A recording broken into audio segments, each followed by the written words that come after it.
Okay, hi, I'm Kaylee Dennehu. I will be playing as Best Truman. And welcome to Star Lane and our Truman Tribunal.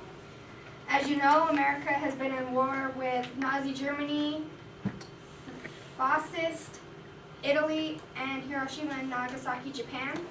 During this time, thousands of lives were lost and extreme measures were taken. Out of these extreme measures, we will only be talking about one today, and that's the dropping of nuclear weapons. Included in this tribunal are participants from World War II and the other eras, many of whom are now dead. Even though these people are dead, we still need to hear their testimony on some of you will be our jury. And based on the information provided, you will decide if Truman is guilty or not. And we will first start out with FDR.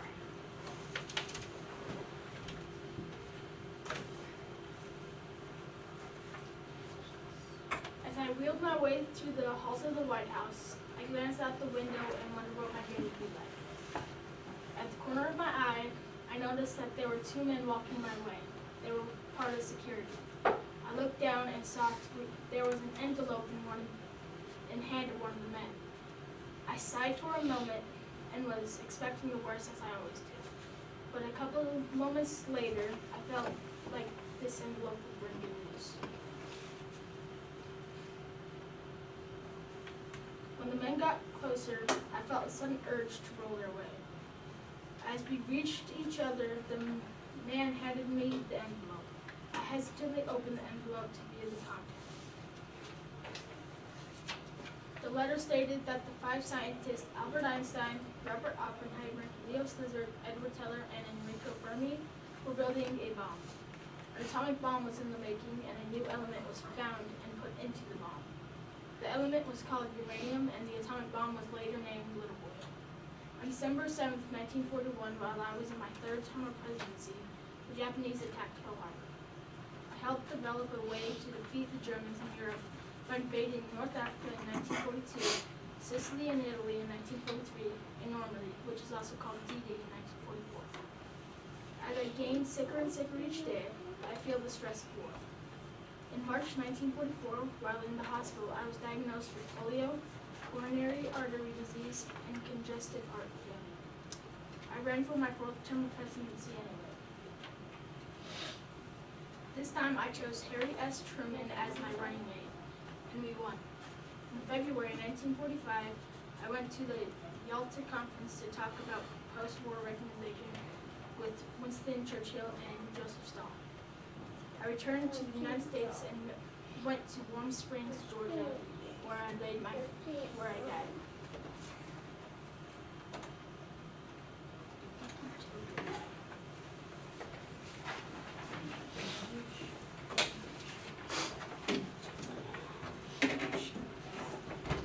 I was born as Iku Tojo in Tokyo, Japan on December 30th, 1884, to the Japanese Army infantry leader. I later changed my name to Hideki Tojo. When I was old enough, I followed in my father's footsteps by attending the Army Cadet School in 1899, and then the Japanese Military Academy in 1904. In March 1905, I completed the courses at the Military Academy and was commissioned a second lieutenant in the infantry. In 1909, I married Katsuko Itu. We had 3 sons and 4 daughters. On the 21st of September 1935, I was assigned to the Kwotung Army as the head of its military police. It was nicknamed Kamisori, or Razor. On July 22nd, 1940, Prime Minister Kono appointed me War Minister. On October 16th, 1941, Kono resigned from his as Prime Minister. The next day, the Emperor asked me to visit him, and I will admit, I was a little scared that he didn't like the ways I was leading the troops. I was surprised that he wanted to make me the next Prime Minister. On October 18th, 1941, I was assigned the role of the 40th Prime Minister of Japan. The Pacific War began as Japanese aircrafts attacked the American naval base of Pearl Harbor on December 7, 1941. They had ships ready to attack, so we had to surprise them. My decision wasn't just based off of my judgment. I had other opinions to base my attack off of. On July 18, 1941, I submitted my resignation to Emperor Showa. The days the bombs were dropped, I lost many of my friends, family, and my men. The people I knew that didn't die from the explosion died days, maybe weeks later, making the time much worse. On September 8, 1945, after the Japanese surrendered, I attempted to commit suicide by shooting myself in the chest with a pistol. I survived as the bullet missed my heart.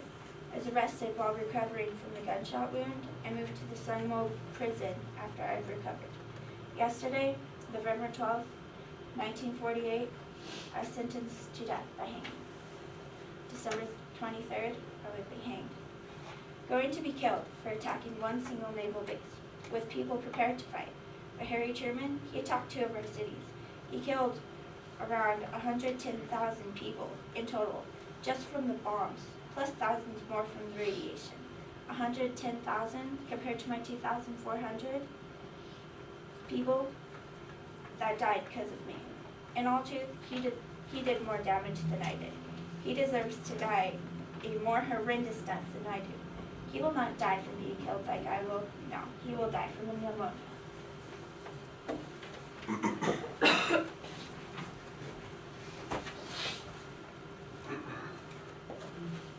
Hello, I'm Jared, and I'll be speaking from the point of view of Kenji Kiko.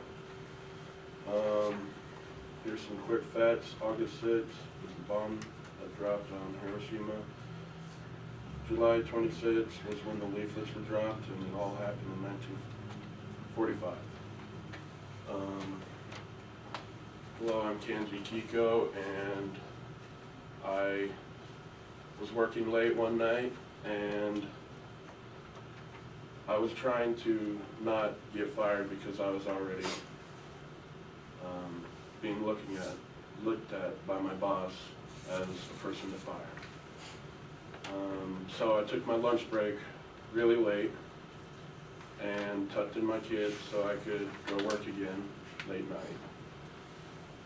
And a couple hours passed, I got most of my work done, thought I needed some sleep before I had to wake up in a couple hours before I was ready to go to work again, do it all over again. But tonight I thought I saw snow in the distance, but it was just paper, and I saw paper falling. They were called leaflets, and I read them, and I got through halfway before I ran home to go see if my kids were all right, because I didn't read all of it and tell them, and I didn't tell them that there was going to be a bomb, and that our president, our government has not surrendered from the United States. But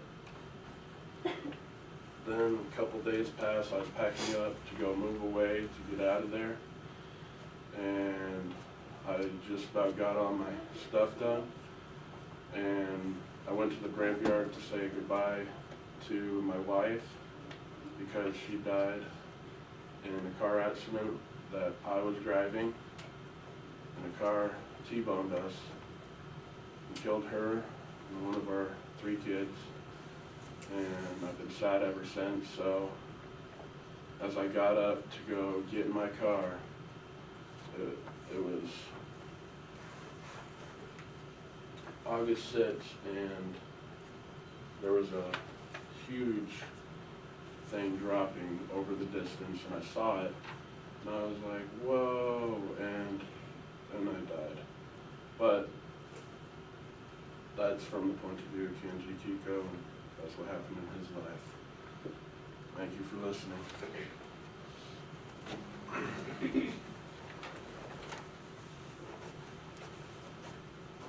Hi, my name is Kayla, and I am playing the role of Julius Albert Oppenheimer.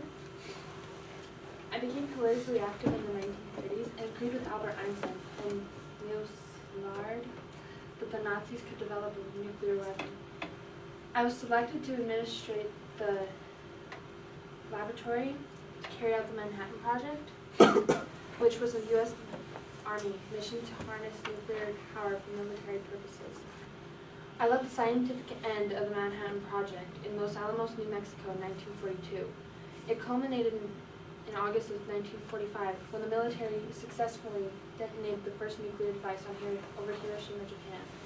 After seeing the devastation, I argued against further development of the bombs. I retired from my post the same year. After I retired, I became the chairman of the General Advisory Committee. During the building of the bombs, I wasn't so sure I should be helping.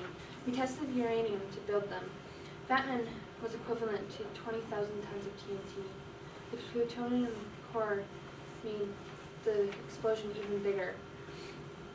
When we dropped it, it caused so many deaths. Little Boy did the same, only many more. In this case, I would say that I believe Mr. Harry Truman is guilty.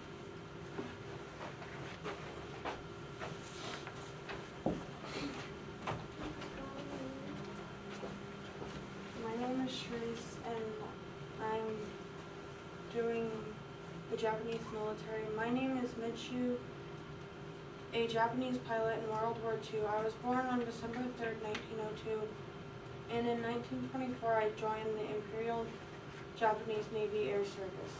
I served before and after World War II. One of our main enemies was the U.S. because they limited steel, iron, and fuel for our planes. Because of these issues and breaking the diplomatic code, Yamamoto planned an attack on Pearl Harbor on December 7, 1941. The attack on Pearl Harbor killed 2,402 Americans and 1,282 were wounded. Then World War II started in 1939. Hiroshima and Nagasaki were involved. Hiroshima was a home to approximately 250,000 people when the bombs were dropped, and the bombing nearly killed 70,000 people. They were thought to be dead instantly. Another 70,000 possible survivors died of injuries and radiation exposure by 1950. Nagasaki had 60,000 to 80,000 deaths. About half of the deaths occurred the first day. I flew over Hiroshima and Nagasaki after Little Boy and Fat Man were dropped on August 6th and August 19th.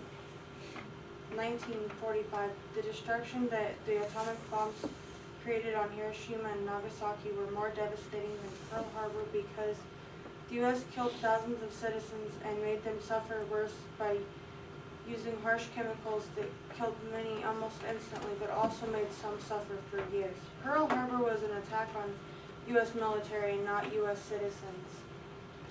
But the bombs dropped on Japan were dropped on Japanese citizens. I believe Harry Truman should be found guilty because he did commit war crimes by using harsh chemicals to kill thousands of Japanese citizens.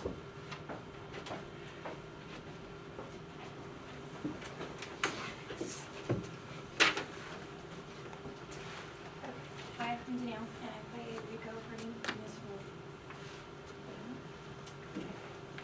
So, hi, my name is Anika Furby, and I've been called upon today to discuss my association with nuclear weapons fired by America and Japan on August 1st. Upon my arrival in the U.S. in 1938, I became a professor of physics at the University of Columbia. And given my past education in the University of Pisa in Italy, the Nobel Prize for my work in physics, I gladly accepted a part in the Manhattan Project in 1942, where I then joined a team of amazing scientists, which consisted of Compton, Lawrence, and Oppenheimer. My work was mainly focused on nuclear reactors, but I also watched over production of Tranzero elements. And together we created Fat Man, Little Boy, and the test bomb Trinity. And even though I did not help build the weapons, it took some convincing from Oppenheimer to agree to test on U.S. soil, let alone allow for military use. And after I had witnessed the first nuclear test on July 16th, 1945, the Trinity test, in the White Sands of New Mexico, I knew this was a weapon comparable to no The testing proved Fat Man to be a dangerous meat. And we knew it could kill Japanese citizens in numbers so high it weighed down mountains. So once Little Boy dropped over Hiroshima, I felt it was highly unnecessary for Fat Man to hit Nagasaki. I strongly disagreed and consulted an Oppenheimer, and based on my opinion, I think Truman is guilty. And given more time, Japan would have had no choice but to surrender. And destruction of Nagasaki and thousands of lives could have been spared.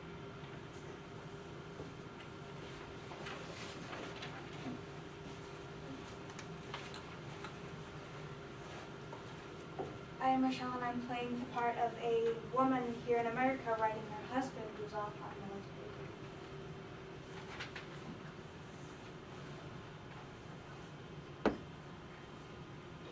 duty.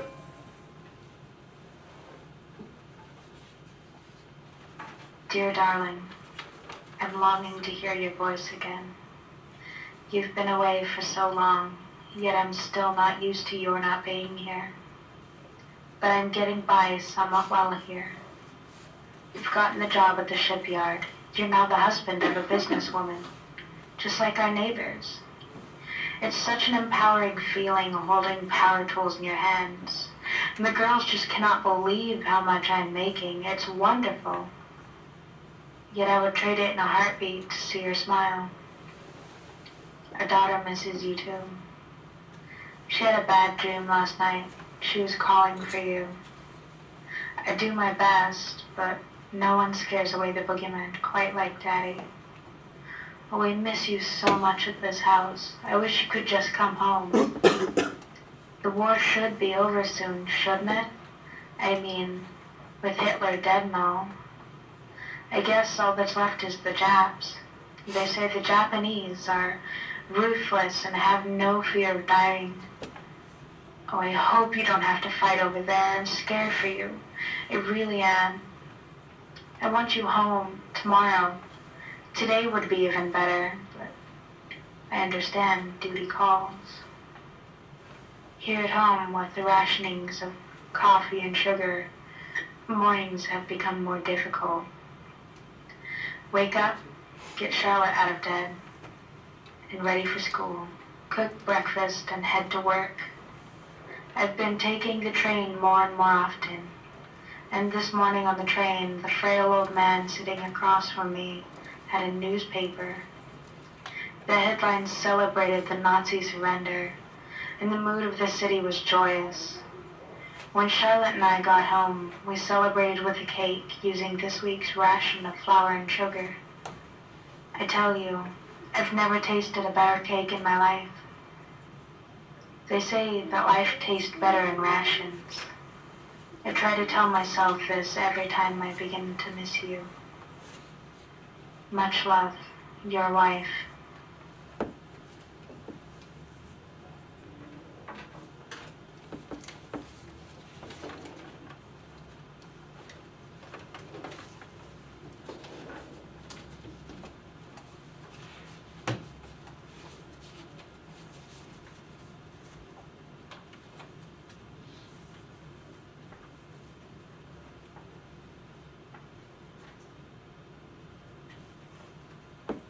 Okay, hi, I'm Kaylee Dunhu. I will be playing today as Bess Truman, Harry Truman's wife. Hi, I'm Bess Truman. I was born on February 13th, 1885. I was known as Bessie during my childhood. I was the oldest of the 3 children my mother had. I had 3 brothers. At the age of 18, my father committed suicide. I am Harry Truman's wife. We got married June 28, 1919.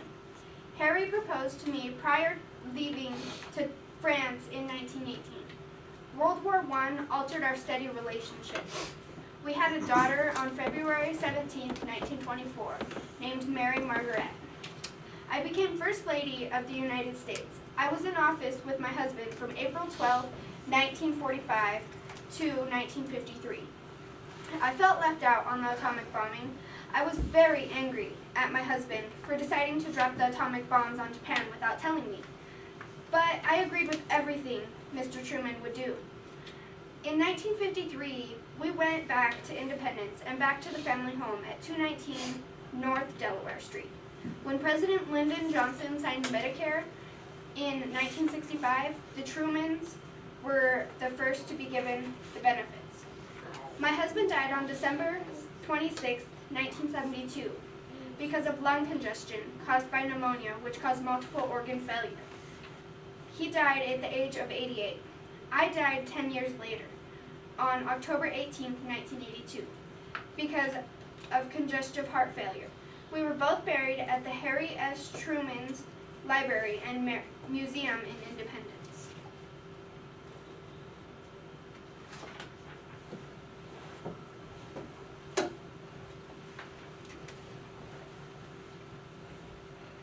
Good afternoon. I'm a survivor from Pearl Harbor. My name is Lieutenant Ruth Erickson. My story is similar to others. Lots of death, blood, sadness. Seeing someone I just talked to die in front of me and having their blood splattered all over my face. It seems like just a month ago that I was waking up and chatting with my mate. We were thinking about whether or not to head down to the mess hall for breakfast or to get off the ship and head to the church. We never made up our minds in the end. We were just about to get up when another soldier came up to us saying that we were under attack.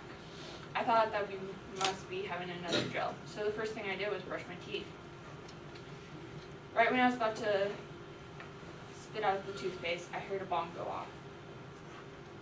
Doing that, I caught a reflection of myself in the mirror. I looked at myself, and how have I changed? No longer was there that rosy smile, but a serious frown which was taken over my life. Once again, another distraction. I thought to myself, who on earth would be attacking us, and without warning? While getting dressed in uniform, another bomb went off and I fell to the ground.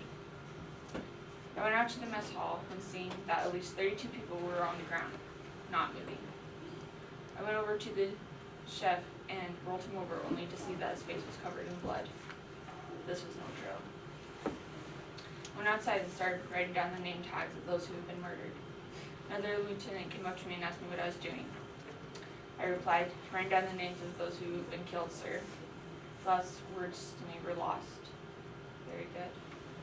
He was then shot in the back from an airplane. His blood was very warm on my face. After the attack, I counted the total number of soldiers who had died at the attack. Over 2,335 people have died. And also keep a note that we, the United States, dropped a notice on Japan warning them about the bomb when they didn't even give us a warning about Pearl Harbor attack. I finally ate my breakfast at 10 p.m. that night.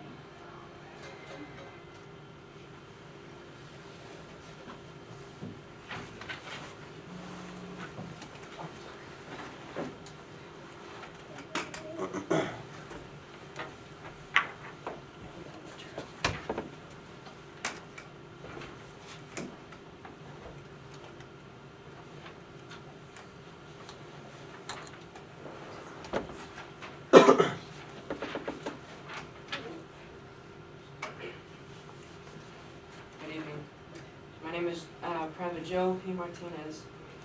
I was born July 27, 1943. I was one of 9 children of Jose Martinez and Maria Roma.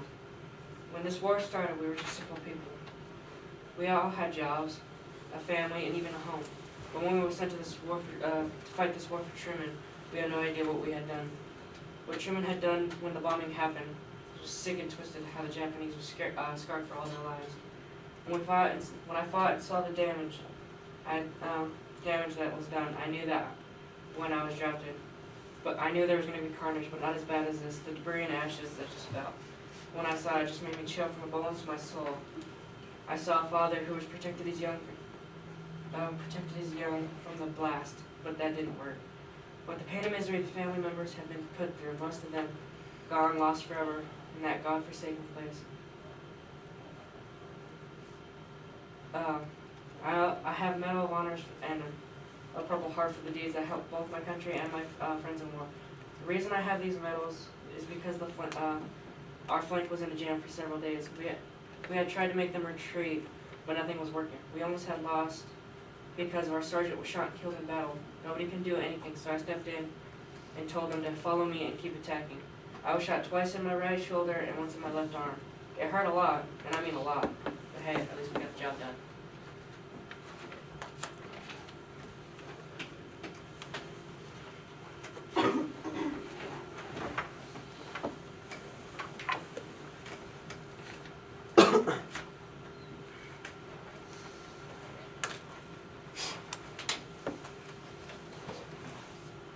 The year was 1954. There has been this pain ricocheting off my body for the last 6 years. I've gotten treatment for it, but it's just gotten more worse and unbearable. My fellow colleague and friend, Linus Pauling, decided it would be a good idea to go on a walk this November night. We had so much to talk about. It seemed like so little. We talked about life, some of the greatest things we did in our careers. We pulled off to the side of the street and continued our conversation to the things we regretted the most. I told Pauling I made one great mistake in my life when I signed the letter to President Roosevelt recommending that the bombs be made. But there was some justification the danger that the Germans would make.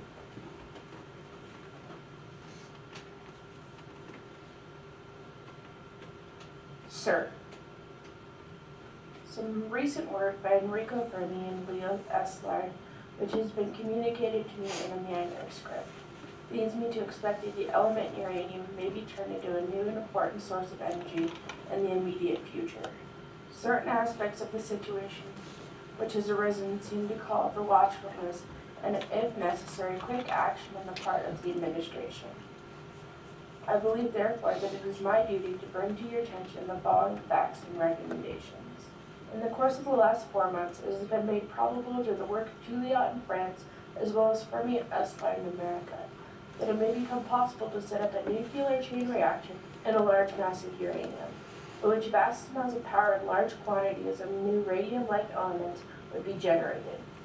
Now it appears almost certain that this could be achieved in the immediate future. This new phenomenon would also lead to the construction of bombs, and it's conceivable, though much less certain, that extreme powerful bombs of a new type may be thus constructed. A single bomb of this type, carried by boat and exploded in the port, might very well be destroying the whole port together with some of the surrounding territory. However, such bombs might be well proved to be too heavy for transport by air. The United States has very poor ores of uranium in moderate quantities. There's some good ore in Canada and the former Czechoslovakia, while the most imported source of uranium is the Belgian Congo. In the view of the situation, we think it's desirable to have a permanent contact maintained between the administration and the group of physicists working on a chain reaction in America. One possible way of achieving this might be you to entrust us with a tasky person who has your confidence and would perhaps serve as an unofficial capacity. His task might comprise of the following. A. To approach government departments, keep them informed of further development, but further recommendations for government action, giving particular attention to the problem of securing a supply of uranium ore for the United States. B. To speed up the experimental work, which is present being carried within the limits of the budgets of the university laboratories, or providing funds, if these funds be required, through the contacts of the private persons who are willing to make contributions to this cause, and perhaps also by attaining the cooperations of industrial laboratories which have the necessary equipment. I understand that Germany has actually stopped the sale of uranium from the Czechoslovakian mines, which she has taken over. That she should have taken such early action might perhaps be understood with the ground that the son of Germany, Under Secretary of State, is attached to the Kurzwelm Institute in Berlin, where some of the American work of uranium is not being repeated. Yours very truly. I sincerely regret this letter. My involvement was just as flawed as Harry Truman. People don't understand my full concern of what was taking place when I wrote the letter. I was in total shock when the Germans stopped the sale of uranium. We needed to do something. I strongly do believe that if I didn't write the letter, an atomic bomb sort of device would have been dropped on America. People relate my equation E equals MC squared to what was happening inside the bomb, like how much uranium-235 could be converted into energy.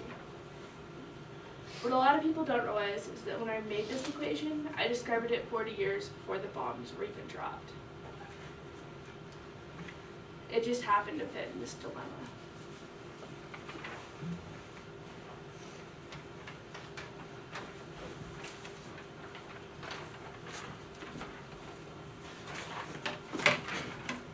I'm Winston Churchill, and I was born on November 30th, 1874. As a young child, I grew up in Dublin, Ireland. In 1899, I left the Army and worked as a correspondent for the Morning Post. In 1900, I was elected as a member of Parliament in the Conservative Party for Oldham, Atan, and Manchester. In 1904, I switched to the Liberal Party. In 1943, I had a mild heart attack, and in that same year, I had another attack while battling pneumonia. Truman was my good friend, and I think he had reasons for why he dropped the 2 bombs on Hiroshima and Nagasaki. Maybe it was just anger or what he felt he had to do for this nation. We are here at this tribunal, and Harry Truman is trying to prove that he is not guilty. I personally don't believe that he is. Truman was a good man and definitely a good friend. Not really killer. Later, me, Joseph Stalin, and Harry Truman met at Potsdam, Germany to decide how to proceed in the wake of Nazi Germany's collapse. The Nazis had agreed to unconditionally surrender on May 8th. I think he was mad because of the bombing of Pearl Harbor and wanted a little revenge to show them tenfold on what they did to us, we would do 100 times worse. On January 15th, 1996, I suffered a severe stroke that left me gravely ill. Then I died in my London home 9 days later, on January 24th, 1965.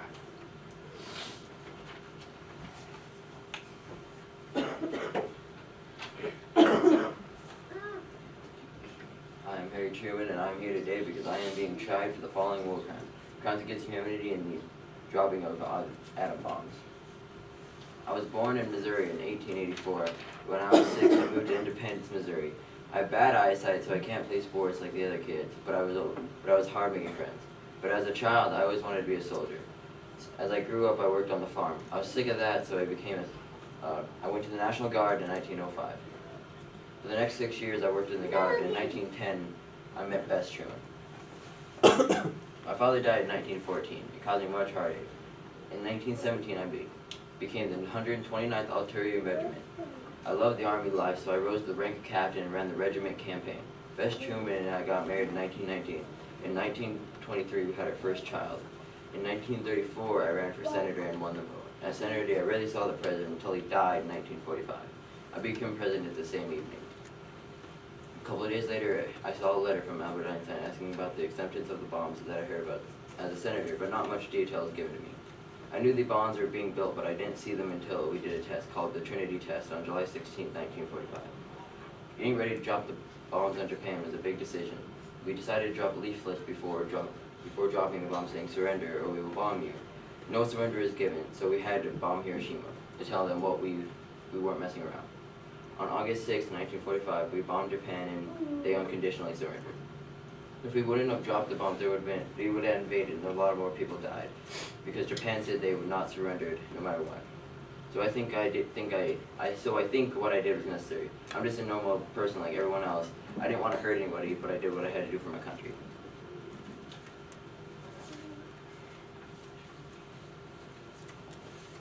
We will now accept questions from the juries, and if anyone else in the audience would wait until the juries are done asking questions, we would gladly appreciate it. And because of the size of this group and the size of the audience, I would appreciate it if you guys would do direct questioning now, and that's open to the whole audience. So if you guys would join the rest of your group up there. Kaylee, will you turn the projector off so it's not shining on people?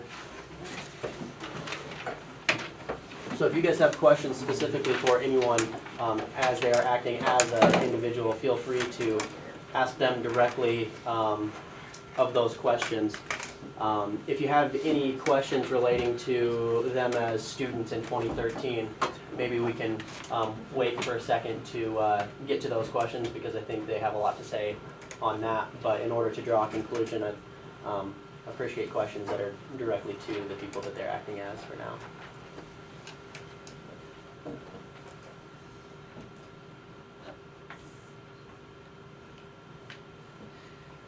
I have a question.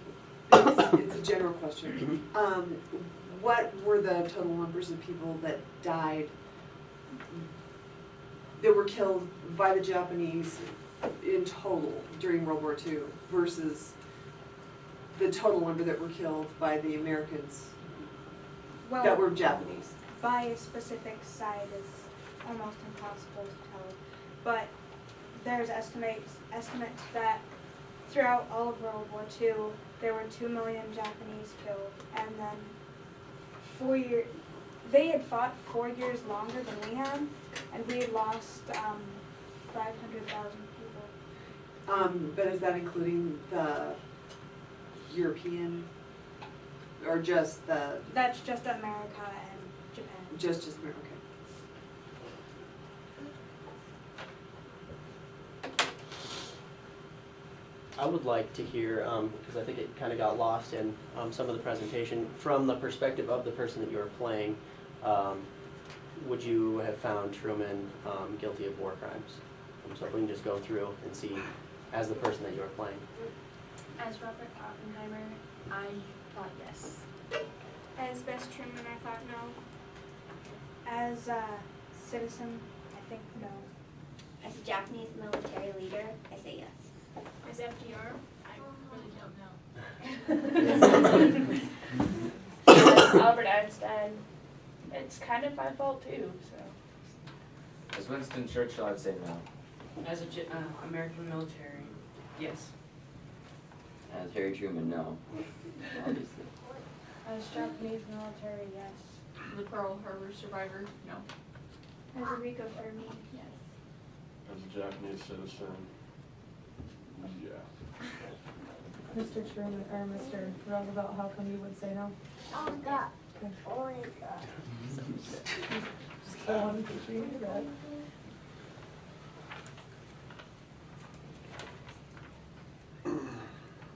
Is there any other questions or comments? So what I would like you guys to do, if there are not, in terms of direct questions for them, hopefully you can make your judgment based on the information they have presented now. So what I would hope that you can do is just write at the top of the critique, take a chance to write down if you believe Mr. Truman, based on this information presented, could be found guilty or not guilty. And then as soon as you've done that, I would open it up to questions for the students specifically on different parts of the problem or their research.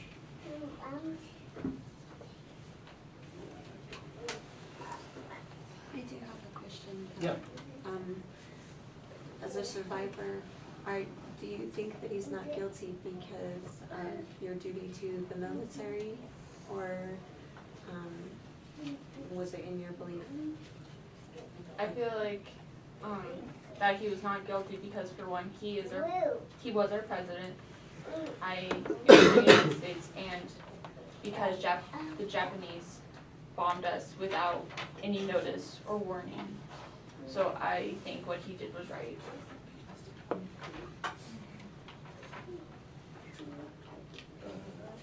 As myself, Jared, I think he was right. As a Japanese citizen, I don't think so. Jared, why do you believe that, as you today in 2013, that his actions were justified? Because you got to put yourself in his footsteps. You got to think like him. You got to know that he could have been in his place. The United States is what I'm trying to get at. Could have been invaded and bombed and everything. So you have to. It's a kill or be killed situation. Is what I believe. See, that's kind of how I am. Like, I don't think Truman's guilty because it's just like the same thing. They bombed us, so we bombed them, but they didn't give us notice. We gave them notice. We just didn't warrant So- right measurements, so. Yeah. They decided not to stop, so it's kind of the same. Like, they bombed us, so we bombed them. It's like Well, something that wasn't mentioned in the presentation is the Japanese mindset at that point in time, which was you did not give up. You died in battle. You will fight to the death because that's the honorable way. So if we had invaded their soil, there probably would have been 4 times as many deaths as are just dropping the bombs. Ours seemed more gruesome because of the radiation, but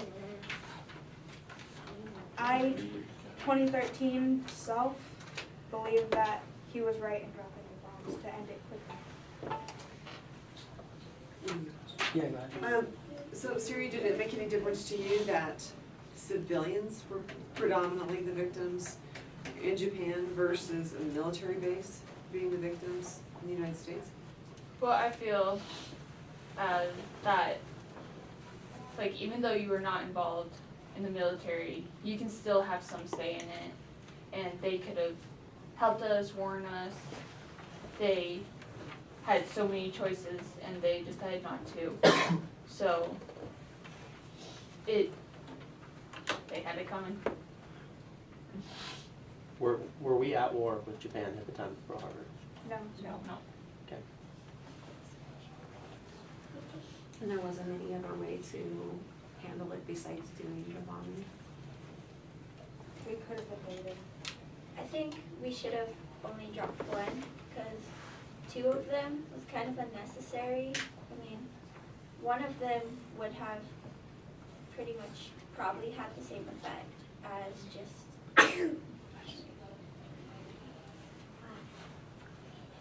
Okay, I think that's a good point. What, how do you think we could have approached that second bombing differently?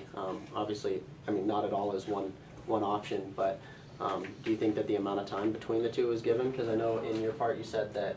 It was August 6th, one of them was dropped, and then August 9th, the other one was dropped. Yeah, Just so. a 3-day difference. So Katie, do you think that there should have been more time for the surrender between the 2, or do you think that was ample time? I think there should have been at least a week's more time. And another warning. And then if they hadn't surrendered, then maybe the bomb was needed, but it just needed more time than 3 days difference. Charisse, I have a question for you.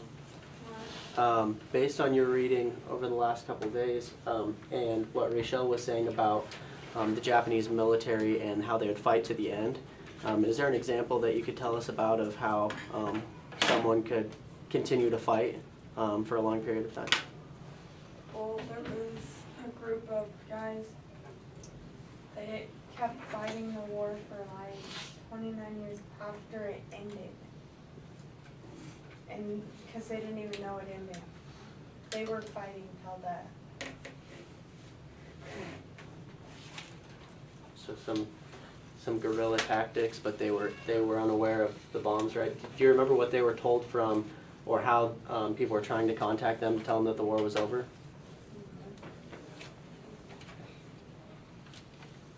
I think that's a pretty good example of how they would fight to the end. And you're exactly right, they did try and drop leaflets to those 3 soldiers to say that the war is over, but their response was that they thought it was propaganda from their enemy trying to get them to surrender, so they didn't believe it. You had a question in the back? I did.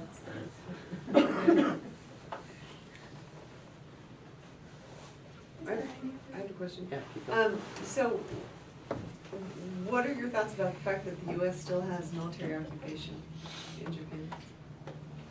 I feel like things are a lot more calmed down now, like not as world war-ish.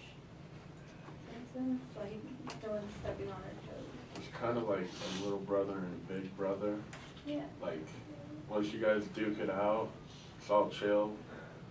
And then when you guys fight again, it's gonna happen. But just have fun with the chill pieces of your lives. Hang out. So Jared, do you think because of that there's going to be another war between us and Japan, and that's why we need to still be there?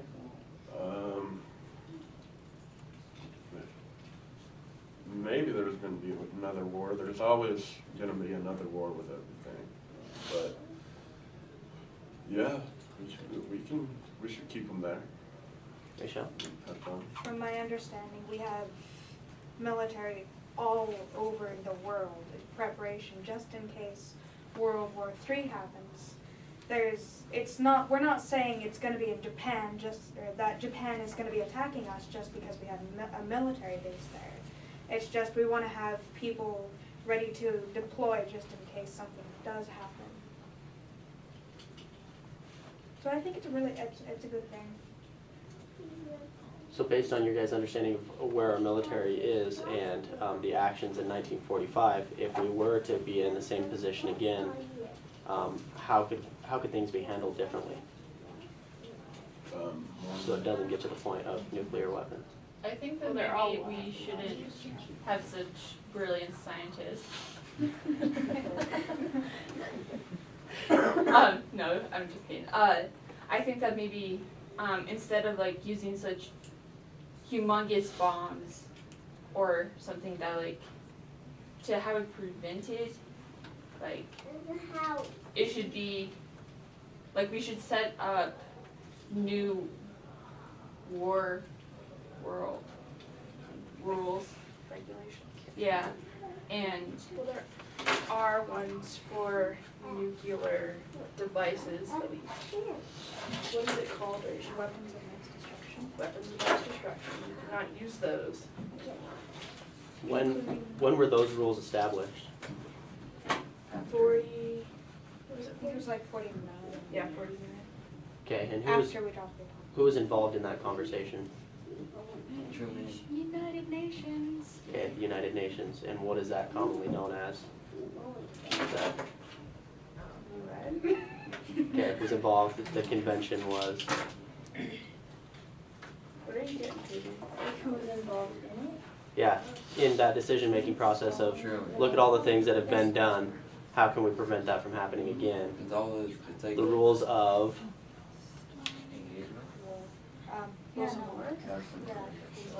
Maybe the Geneva Convention. Did you guys do anything on that? Can you talk about that a little bit? Why that would be important to this situation? I have no idea what you're talking about.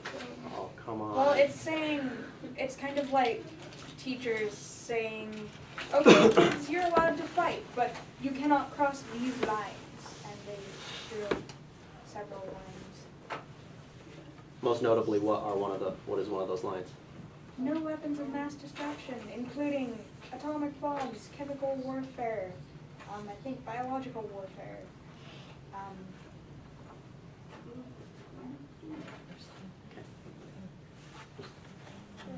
Any other questions? I can pick them on them all day. So you guys. And we're impressed.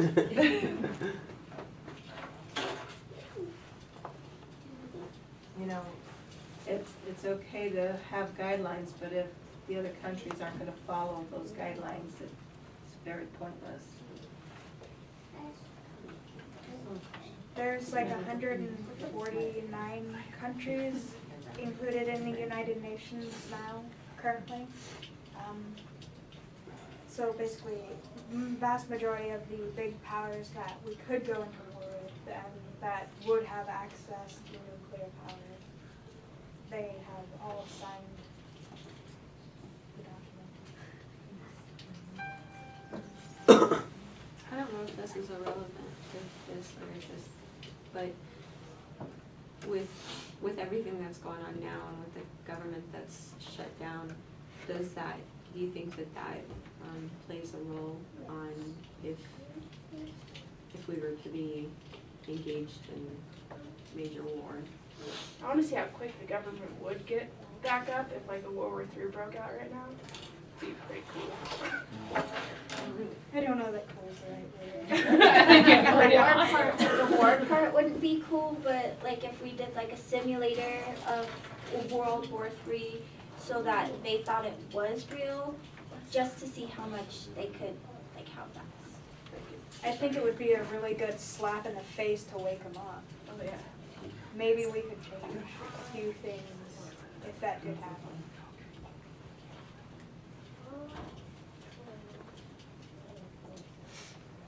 Doing this project, do you want to go in politics? I think I want to stay as far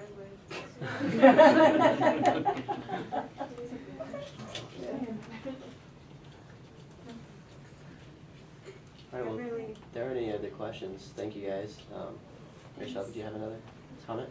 I really wish we had a Stalin for this Yeah. presentation, because he was massively ticked off that we dropped the bombs, because he was about to invade Japan, and we're just like, oh, this. I'm just gonna blow it up. And walk in the door. So, yeah, just for the update. That's a good point. Because I can go home. If you guys would take a couple minutes to fill out the critiques, we'd greatly appreciate it. And if you guys do have any other questions for any of the students specifically, feel free to grab them on your way out the door. So, thank you very much. Good job, you guys.